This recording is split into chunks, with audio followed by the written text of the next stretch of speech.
ஜனநாயகன் ஒரு சின்ன கிளிம்ஸ் மாதிரி ஒன்று ரிலீஸ் பண்ணியிருக்காங்க. வீடியோ ஆன் பண்ணும்போது தளபதி வாய்ஸ்ல என் நெஞ்சில் குடியிருக்கும்ன்ற மாதிரி ஸ்டார்ட் பண்ணாங்க. அப்பயே வந்து ஃபயரா இருந்துச்சு. அதுக்கப்புறம் ஒரு வேர்டிங்ஸ் வர இது இப்போ வந்து தளபதிக்கு கரெக்டா சூட் ஆகிற மாதிரி அந்த வேர்டிங்ஸை போட்டிருப்பாங்க. எ true leader rice not for power but for the people. இந்த சுச்சுவேஷன்ல தளபதிக்கு இது கரெக்டாவே சூட் ஆகுது. அதுக்கப்புறம் தளபதியோட என்ட்ரி எப்படி இருக்கும்னா, கையில வந்து ஒரு ஸ்வாட் வச்சுட்டு நடந்து வருவாரு தளபதி. அதை பார்க்கும் போதே வெறித்தனமா இருக்கு. தியேட்டர்ல எப்படி இருக்குன்றத நம்ம தியேட்டர்ல படம் பார்க்கும்போது தான் தெரியும். தளபதி பார்க்கவே ரொம்ப மாசா இருக்காரு. ஒரு பக்கம் போலீஸ் ட்ரெஸ், ஒரு பக்கம் மீசியை முறுக்கி விட்டுருக்காரு. அப்புறம் அந்த கத்தி வச்சு அந்த மீசியை முறுக்கி விடுறது அதெல்லாம் சூப்பராகவே இருந்துச்சு. இந்த படத்தோட அப்டேட் வந்து ரொம்ப ஸ்லோவாக தான் இருக்கும். ஏன்னா படம் ரிலீஸ் ஆகிறதுக்கு 6 மாசம் இருக்கு. இன்னைக்கு தளபதி பர்த்டேன்றதுனால தான் இந்த கிளிம்ஸ் கூட ரிலீஸ் பண்ணாங்க. நிறைய பிளேஸ்ல வந்து மெர்சல் படத்தை ரீ-ரிலீஸ் பண்றாங்க தளபதி பர்த்டேக்காக.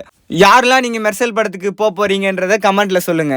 எனக்கு மெர்சல் படம்னாலே ஒரு ஸ்பெஷல். ஏன்னா தளபதியோட படத்தை ஃபர்ஸ்ட் ஷோ பார்த்து நான் ஃபர்ஸ்ட் மெர்சல் படம் தான். அப்ப நான் 9th ஸ்டாண்டர்ட் படிச்சுட்டு இருந்தேன். இப்போ பல வருஷம் கழிச்சு அதே படத்தை பார்க்கும்போது நிறைய மெமரிஸ்லாம் ஞாபகம் வருது.